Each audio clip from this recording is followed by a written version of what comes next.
My guest today is Mark Passio. He is an independent researcher, radio talk show host, a public speaker, and also a freedom activist from Philadelphia, Pennsylvania. And he has assembled a vast amount of knowledge on occultism, spirituality, metaphysics, symbology, and consciousness.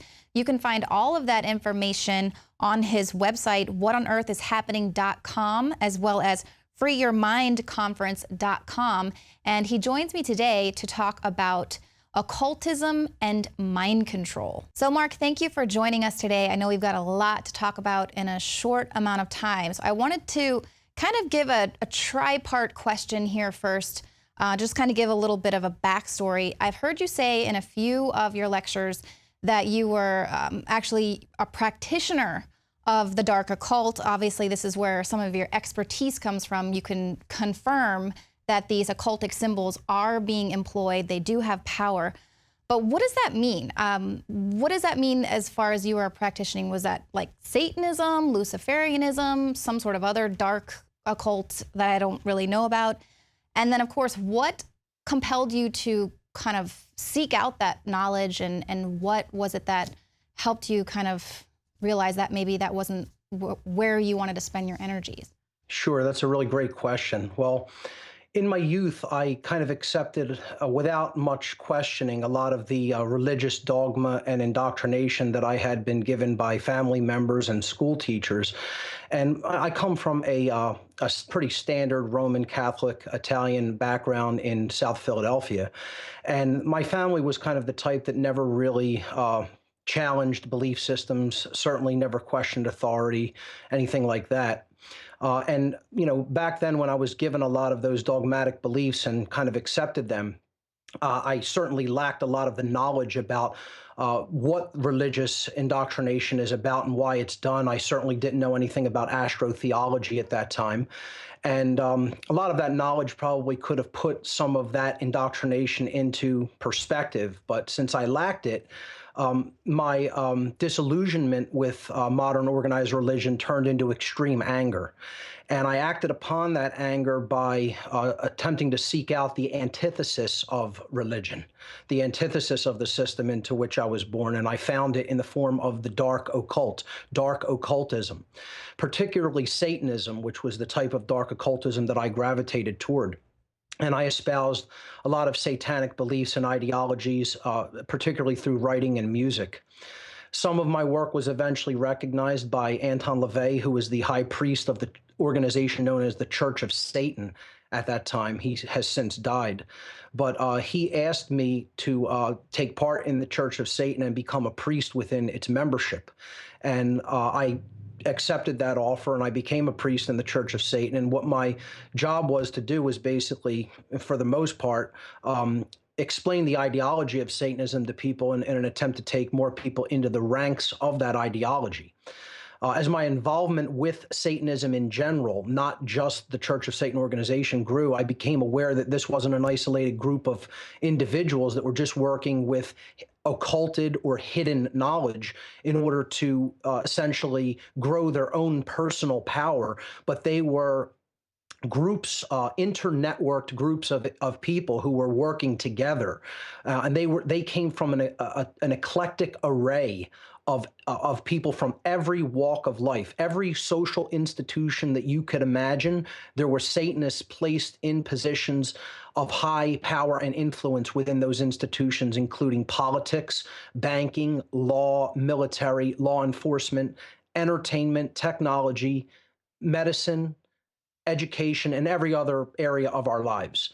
And they were not isolated individuals that were just trying to increase their own personal power and influence. They were working together as a tight-knit unit toward a common goal, and that common goal was to increase their own collective power at the expense of everyone else's rights and freedoms.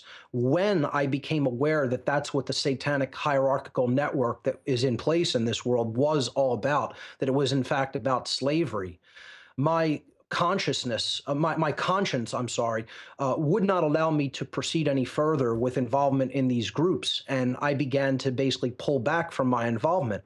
And people will often say, well, weren't they extremely angered by that? And didn't they try to keep you in the group? They were initially trying to groom me for higher levels of involvement with other network and think tank groups that, go much higher into politics and certainly into eugenics operations. But when I became aware of what the overarching agenda of the whole satanic hierarchical network that's in place in the world was about, I desisted with my involvement in those groups. And people will ask, well, didn't they try to reel you back in? Didn't they threaten you? They were absolutely unconcerned with my leaving. They simply basically said, there's nothing that you can do to change anything. We have people's minds and we have society right where we want it. And go and do your worst and tell people about what you know. And you're going to be banging your head against a concrete wall for the rest of your natural life. So go and do your worst because there's nothing that you could possibly do to hurt us. That was their attitude when I left. Right. Well, it is like banging your head against a wall. And there are such extreme forces keeping people hypnotized. I mean, just talking about Anton LaVey or the Church of Satan, just the ties with the NSA. I mean, Sure. if you want to talk about the surveillance and control, I mean, there is the upper echelons of government. And here was a secret program with the NSA that wasn't exposed until just recently. Obviously, it's been going on for quite some time. Yeah, I consider the groups I was involved in very low level, certainly not high level by any stretch of the imagination. I do consider that LaVey was sort of a puppet for these higher level satanic networks and groups, and certainly worked with governmental institutions during the time that he was alive. Most people don't really understand what the ideology of Satanism is. They think it's about devil worship. It has nothing to do with the worship of the Christian notion of the devil. Satanism basically has four main tenets or overarching principles of belief. And that is that self-preservation is the highest goal. And you should do whatever you can to advance your personal power and influence in the world, no matter who you really have to walk all over, step on, or hurt to get what you want. That's really the number one tenet. And if you look at society, most of society is stuck in that cutthroat dog-eat-dog mentality. Moral relativism is the second major tenet, which is the idea that there's really no such thing as objective standards of right and wrong behavior, that we as human beings can get to basically decide upon our whims what right and wrong are, and base our actions accordingly. And if you look at most of society, I would say more people than not are moral relativists than moral objectivists who think that there is an objective standard of right and wrong behavior. So that's also very pervasive in society. The third major tenet is social Darwinism, the idea that the most ruthless in society have some sort of a predetermined or predestined right to basically rule over everybody else in society because their genetics got them there and made them fit for rulership. And many people will actually think like that and think that that's okay, that that's just the natural order or the way things are. So that's also very pervasive in our society. And finally, the fourth main pillar of Satanism is eugenics, the idea that those who are socially fit to rule and they're the fittest in society and therefore they've come out on top and they're ruling the roost, well, they can get to decide who basically propagates their genes and who does not, or in other words, who gets to live and who dies, who must die. Wow, that's incredible, because that's obviously so many things that we're trying to expose here at InfoWars.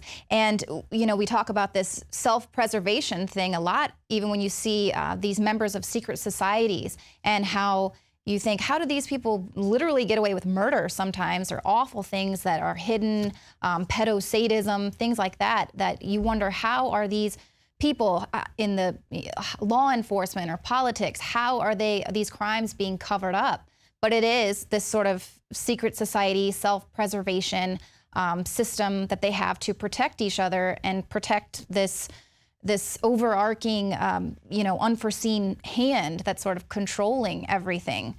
So what about these occultic symbols that they're using and kind of pervading our society? What's out there that you know of, and how is it being used?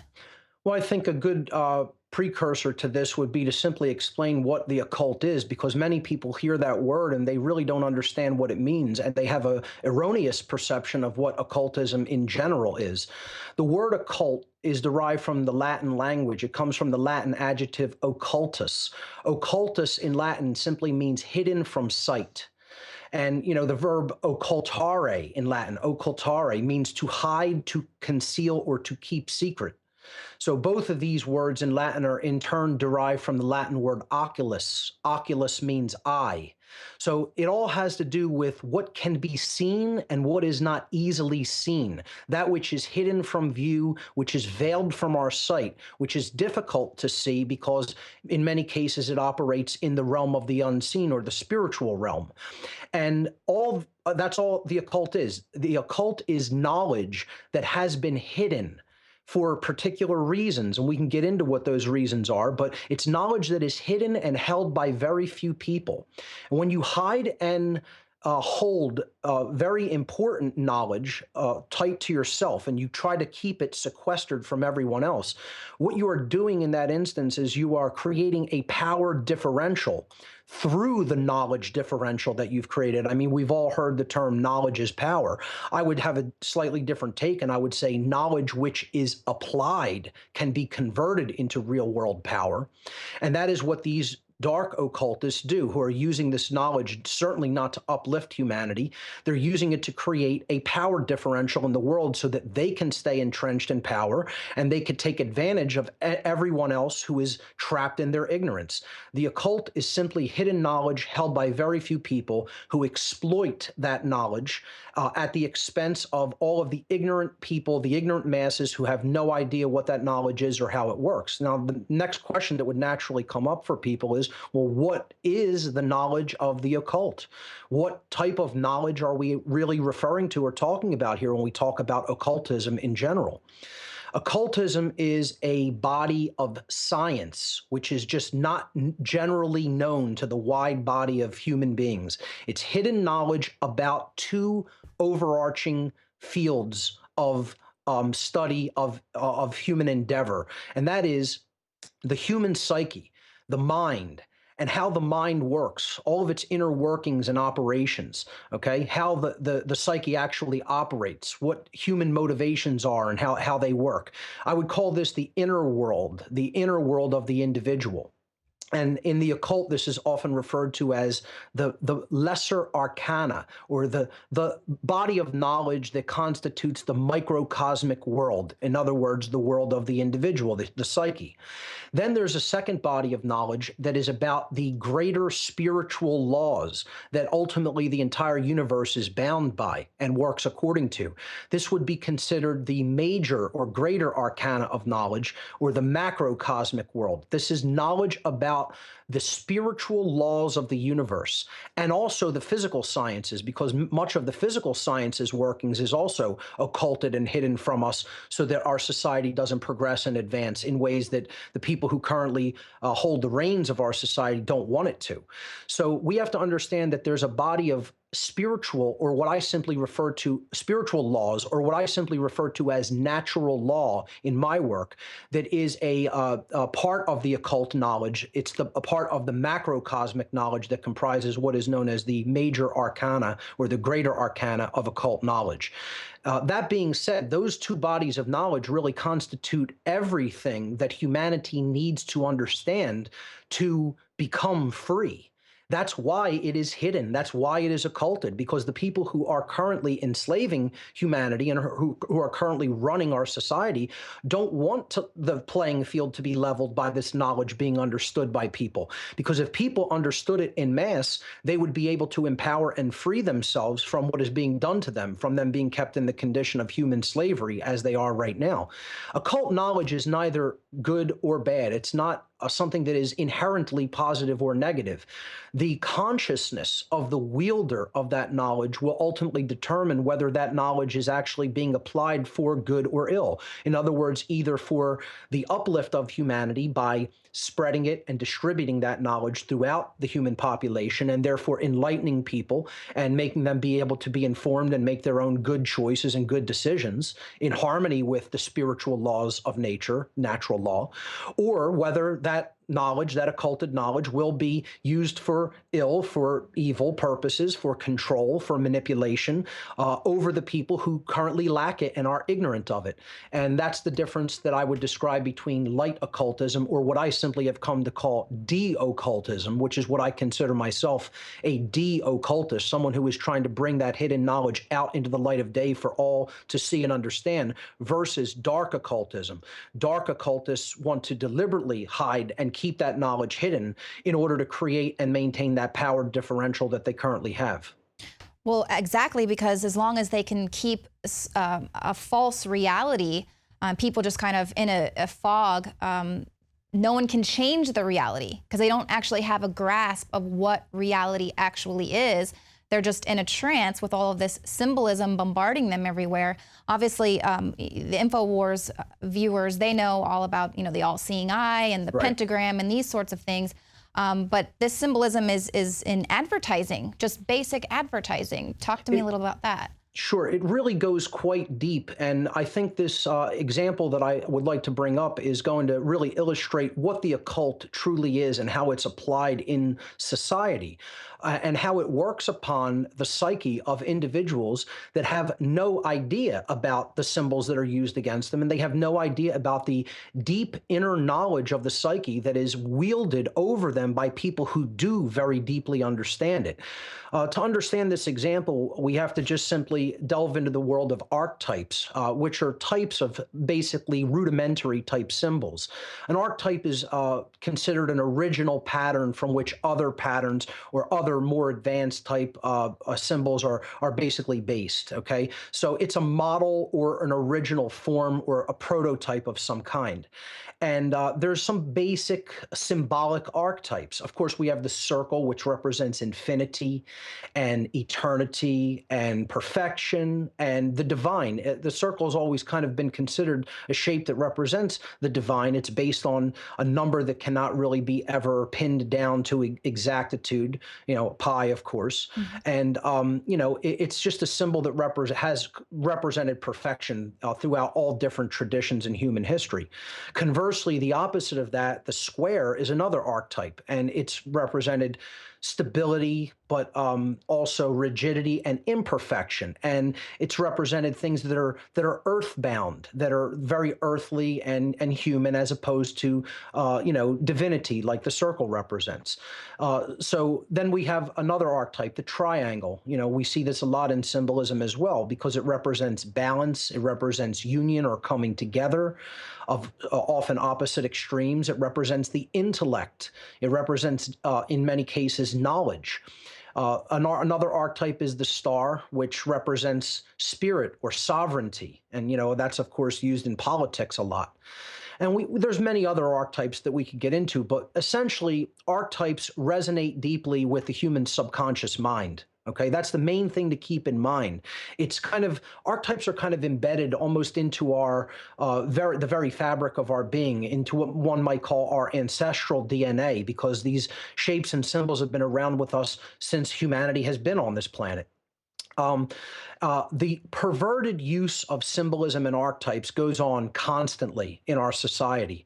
And again, since people are ignorant about how a lot of the symbolism works, it's quite literally a quote unquote piece of cake for these dark occultists to wield this knowledge in this way. So I want to give a brief example. Betty Crocker in the 1950s had designed a new instant cake mix, and they didn't know how this was going to be received by American housewives. And so they did a lot of research and development on this product, and they put it out into the supermarkets. They got distribution for it. Spent a whole lot of money to do all of that. And then the cake mix was very unpopular. It did not sell well at all. And there was an underlying reason for this, but Betty Crocker didn't understand that reason at the time. Okay, well, I'll just give a little bit of a background. This cake mix, all you needed to do was just add water to the supplied powder, and then you would bake that, and you'd have an instant cake. In that day, that was considered somewhat of an amazing thing, and unfortunately, housewives didn't go for it. They, and families in general, they made kind of like a statement that this isn't something that we're interested in by their lack of purchase. And Betty Crocker, instead of saying, well, we've kind of received the mandate from the masses of people, they're not interested in this, they decided that they would make people want the cake mix. Now, just think about that for one moment, okay? We're not going to say, well, we tried our product and it didn't work and people gave us a mandate that they're not interested in it and that's their free will choice and decision. No, no, no, that's not good enough for us as a corporation. We are going to do research not only into why people didn't want it, but what we will have to do as a company to make them want this very product. We're not going to go back to the drawing board. We're not going to abandon the idea. We're going to keep this out, on the shelves and basically say, what are we going to have to do to modify this slightly to make people want it? So they hired a Madison Avenue ad campaign firm to investigate which was basically comprised of a lot of psychologists. And they asked this psychological think tank team to find out through psychoanalysis the underlying psychological reasons that housewives didn't want the cake mix. The conclusion of this type of think tank study that came out was that while the average housewife at that time in the 1950s appreciated the convenience of the cake mix, they were feeling a very particular type of emotion by sort of taking a shortcut or cutting corners, whereas they had originally made cakes for their family from scratch and put a lot of their energy and effort and love into it. So the emotion that those housewives were feeling was actually guilt. That was the result of the psychoanalysis done by this think tank of Madison Avenue ad campaign firm, think tanks, and psychologists, actually. So what they had to do was attempt to assuage that psychological guilt in those housewives. The way that they did that, very interestingly, was they simply added some words on the instructions on the box. Now, just think about that for one moment. How powerful would a few words on a box be to completely change the mindset of an entire group of people in society? But that's exactly what happened. And this cake mix sold eventually. The 3 words that they needed to add on the box, so the ad campaign firm comprised of these psychologists told Betty Crocker, just keep the mix the way that it is and add on the instructions, add an egg, add 1 egg, where the 3 words need to be put on the box. When the housewives read the new instructions upon trying to find out how the cake mix worked before they bought it, that changed their mind. Now, most people will say, well, what sense does that make and how does that work? And therein lies what the occult actually is, what the knowledge of the occult is, which is what these psychologists applied. That's what we have to understand the occult is. It's deep, ancient, ancestral psychology that is being applied against people who have no idea about how it works. The egg is a symbolic archetype of feminine energy. It is the creative essence of the female that combines with the sperm to create life. It is the feminine fertility symbol. So that is what they were putting in the mind of the housewife. Now you take what we've given you in the cake mix, the instant cake mix that's very easy to prepare, okay? And after you have that, you add an egg to the cake mix. So now symbolically, virtually, through proxy, you are giving your feminine creative essence into the project. And in doing that, those housewives are now assuaging that guilt that they previously felt by not putting enough of, quote unquote, themselves into this undertaking for their family to make this cake. In adding the egg, that psychologically assuaged that guilt subconsciously without those women ever even understanding what had been done through the back door psychologically to them.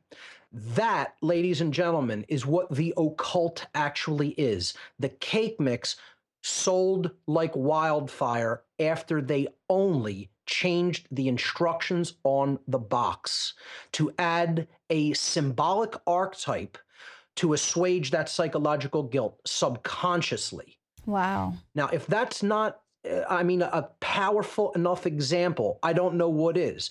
This is what people have to begin to understand that occult knowledge is, and what it can do, and how it can be applied in a perverted way in society to act as sort of a weapon against people that don't understand how it works.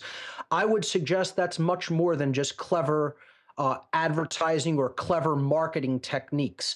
I would suggest that that is an absolute perversion of someone else's free will decision-making processes, because you are using knowledge that they lack to essentially steer their mind in a particular direction without them even understanding how you did that. Absolutely, and obviously that was decades ago. No telling how perverse this is in advertising now. We see it with the commercials, McDonald's, Burger King, fast food. You know it's bad for you, but you've just got to go to the drive-through right now. And Rob Dew actually did a report on GMOs. There were a lot of activists calling for labeling for GMOs, and then they took them to this sort of think tank meeting, and by the time they got out of it, they were all pro-GMOs. So it's just pretty amazing how easily we can be programmed. Obviously, I know you've got a ton more information that people can find on your website, whatonearthishappening.com.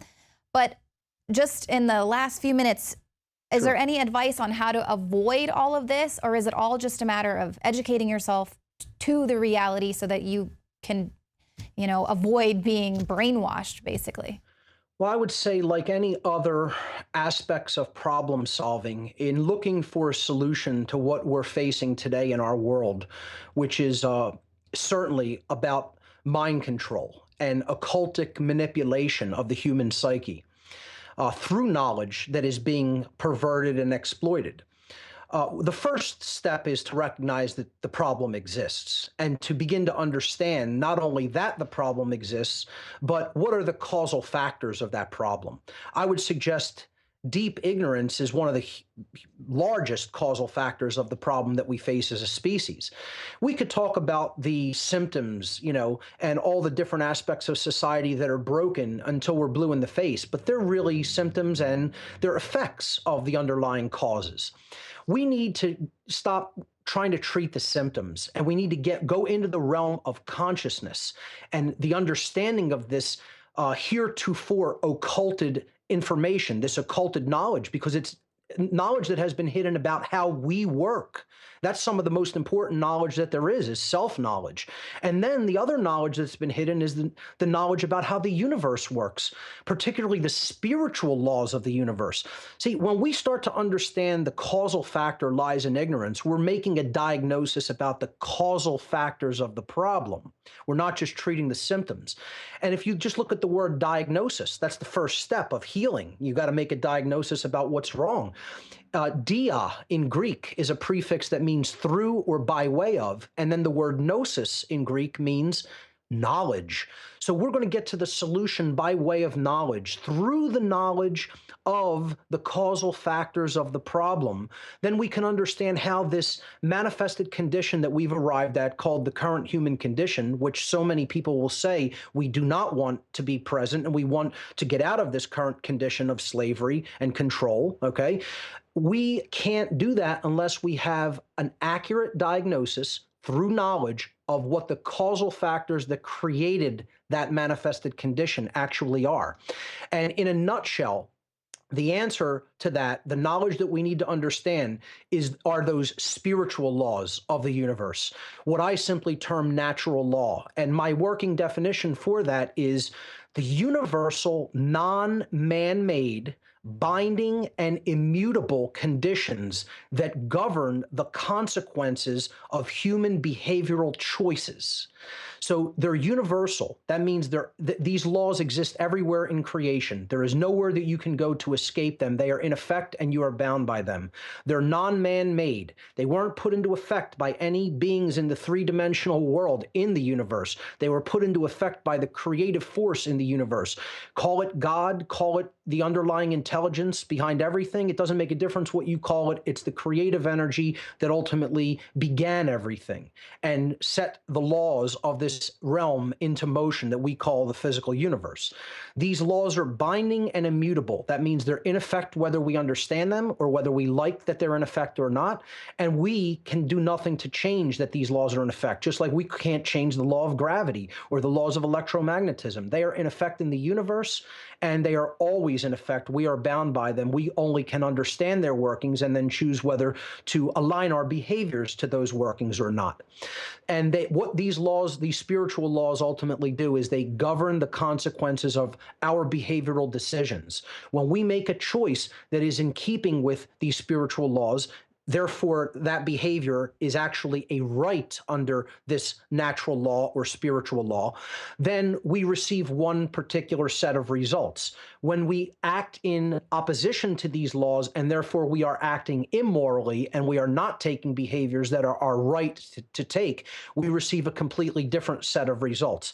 It's very, very simple. I simply call the laws that govern whether a society is free or not, the law of freedom. Freedom and morality are directly proportional to each other.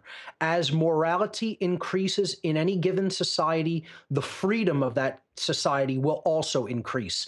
As morality in any given society declines or goes on the wane, then the freedom of that society will also decline, and that society will go ever more toward tyranny and enslavement. True freedom can never exist in a society that embraces the concept or the ideology of moral relativism. This is the main problem that is driving our society into tyranny and slavery. Moral relativism, again, is the idea that there is no inherent and objective difference between right or wrong behavior. So humanity may be the arbiters of that. We can decide what right and wrong or decide for ourselves through our whims, our likes, our preferences, what right and wrong are for ourselves, that they're not objective standards of behavior that are set in spiritual law. So the real solution is to understand natural law, the universal spiritual laws that govern the consequences of our behavioral choices, whether we choose morality or immorality. The only way we're ever going to get out of this mess that we've worked ourselves into is to become truly moral beings and to increase morality throughout our entire society. That's when we'll make progress toward true freedom.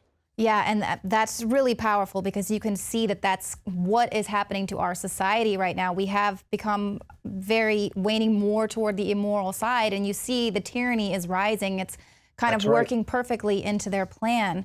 Well, Mark, thank you so much. We're definitely going to get you back on to decode the matrix and other things there that are just so interesting. But if you want more information, whatonearthishappening.com. Mark Passio, thank you so much. Lee Ann, thank you so much for having me on the show today. Stick around because right after this, we will be live in studio for our State of the Union coverage.